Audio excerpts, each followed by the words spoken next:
What's up, Mavletic lovers and listeners, and welcome back to a new episode of Maverick Postgame. We hope some of you got to see some of our athletics this past week. If not, don't worry, because today we've got another full show for you as volleyball heartbreakingly falls out of the national ranking. And football majorly upsets Orediggers for 2 years in a row. Also, women's soccer continues to go undefeated at home. And the CMU swim and dive teams made a splash this weekend, opening their season at home against D1, BYU, and Adams State. All of that and so much more as we move ahead into this recap-packed episode of Maverick Postgame. So with that being said, I'm your host, Jordan Browning. And I'm Branson Kaiser. Let's dive into all the game-breaking stats, off-the-wall wins, heartbreaking losses, and in-depth analysis of our CMU athletics. Roll it!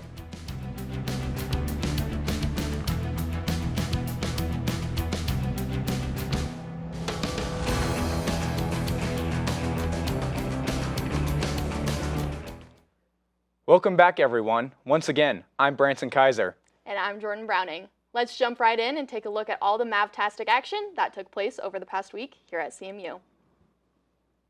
Some heartbreaking news came in the form of the American Volleyball Coaches Association poll released for the week of October 6th.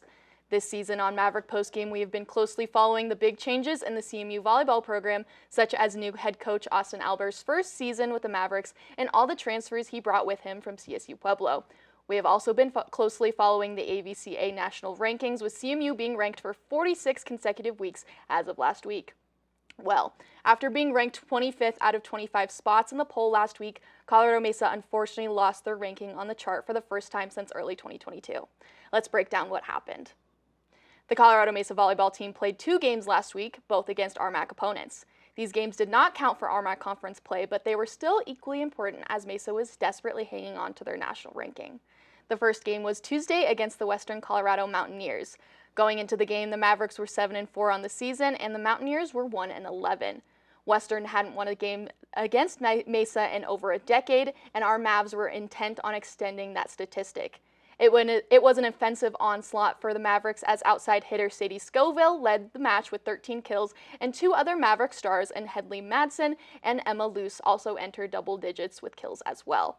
The Mavs won each set by 10 or more, closing out Tuesday night with a solid 3-0 sweep of the Western Colorado Mountaineers. On Friday, the Mavericks faced another RMAC opponent at home, the Westminster Griffins. Going into the game, the Mavericks and Griffins were tied with 8-4 on the season. The Mavericks hit first, taking the first set 25-12. It looked like it was going to be another offensive night for the Mavericks until the Griffins came back from the 13-point set loss and took the second set 25-22.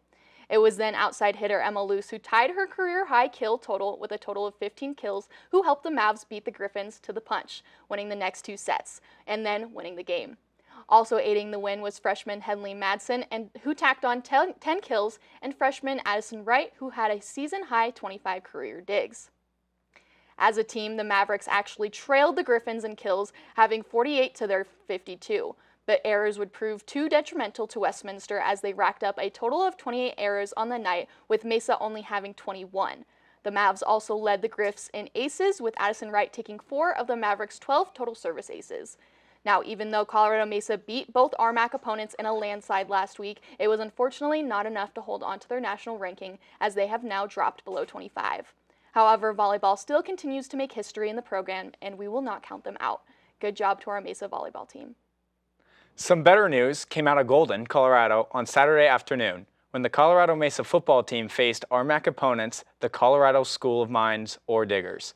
If you turned into Maverick Postgame last year, you might recall the biggest upset of the year when CMU beat nationally ranked Mines at home by this point. It was the game of the year and was going into Saturday's game. The Orediggers had their sights on reversing the outcome. The Mavericks hit first when kicker Sullivan Moon made a 19-yard field goal in the first quarter to put the Mavericks up 3-0. It was quickly contested as the Orediggers put up 2 touchdowns in the next 10 minutes. That's when redshirt sophomore running back Brendan Belgrave began his offensive onslaught against Mines, putting up the first touchdown of the game after 2 back-to-back rushes, gaining 15 yards. Sullivan Moon also tacked on 1 more field goal to bring the score to 13-14 going into the second half. Coming out of break, the Orediggers responded to Belgrave's touchdown with one of their own, extending their lead to 21-13. But Belgrave and the Mavs fought back, tying minds after another touchdown from the running back and that 2 extra points from Belgrave as well. Now, in the fourth quarter, the two teams were tied. It was anyone's game for the next 11 minutes. The teams fought tooth and neck for the 2025 Nicholas Cup winners title, and the Orediggers looked like they had it when they made a field goal in the last 2 minutes of the game, leading the Mavericks 24-21. But once again, it was Brendan Belgrave who put the Orediggers in their place in the last 11 seconds of the game. After the fourth down play from quarterback Cole Hansen to Belgrave, miraculously winning the game 28-24.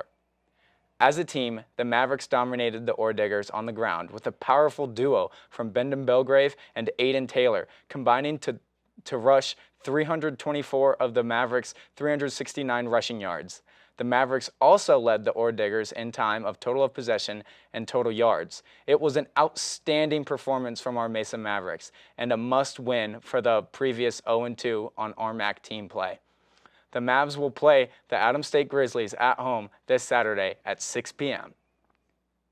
It was senior day here in Grand Junction on Sunday, October 5th for the Colorado Mesa women's soccer team.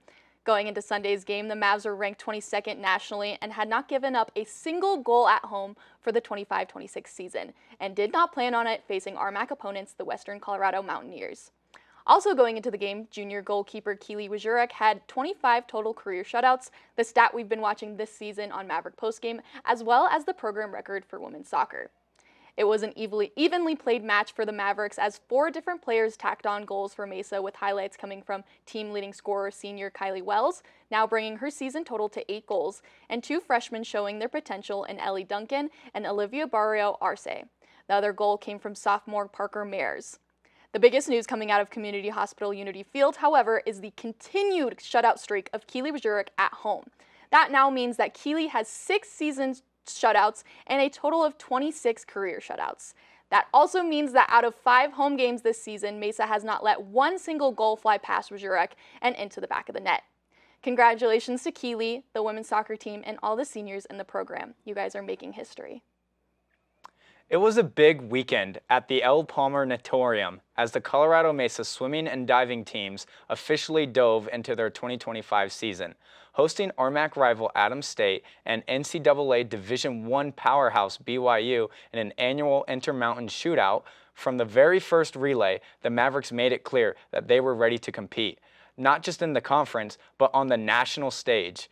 Both the men's and women's teams battled neck and neck with BYU through nearly every event, trading wins and pushing each other to the final races. The Cougars ultimately edged out the Mavs on the scoreboard, but not without a fight. Olivia Hansen led the women's 3 victories in Division II's top times in multiple events, while Olympian Guilherme Guth made a splash in his debut, posting the fastest marks in the 50 and 100 freestyle. Lukas Nasanov also added a national leading time in the 100 back. By the end of the weekend, CMU had finished comfortably ahead of Adams State and collected 6 events wins, setting the tone for a strong season ahead. Now that we have recapped some of the games, let's send it over to Bella, who introduces us to a special story from the beach volleyball pit. Thanks, Jordan. When you think of beach volleyball, your mind might jump straight to the coast, but here at CMU, the stand is right in the heart of Grand Junction. Head coach David Schaff has helped turn Mesa Beach Volleyball into one of the most exciting programs in the region, proving that you don't need an ocean to build something special. Here's David with more on the Maverick Beach Volleyball squad.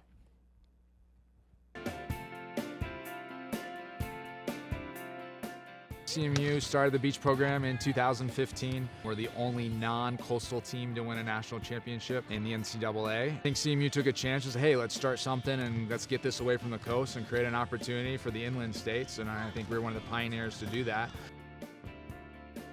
You're in Colorado, you have a beach volleyball team, we get that all the time. But now after a few years, we started to make a name for ourselves and people know us now. We want to be known as one of the best Division II teams out there. We play a lot of Division I teams, Arizona, Arizona State, GCU, Long Beach, Utah, Oregon, Boise, that we want to be good enough that those teams want to keep inviting us back and that we're competitive, that when they put us on the schedule, it's a good thing for them. We recruit anywhere and everywhere that we can get people that want to play beach volleyball. I think it's a little bit harder to get the California and Florida kids so that they don't want to leave the coast, but anyone else that's in a landlocked state or someone that wants to stay in Colorado, they love that the opportunity. We're starting to get a lot of Denver kids because they can play beach volleyball but not leave the state they love.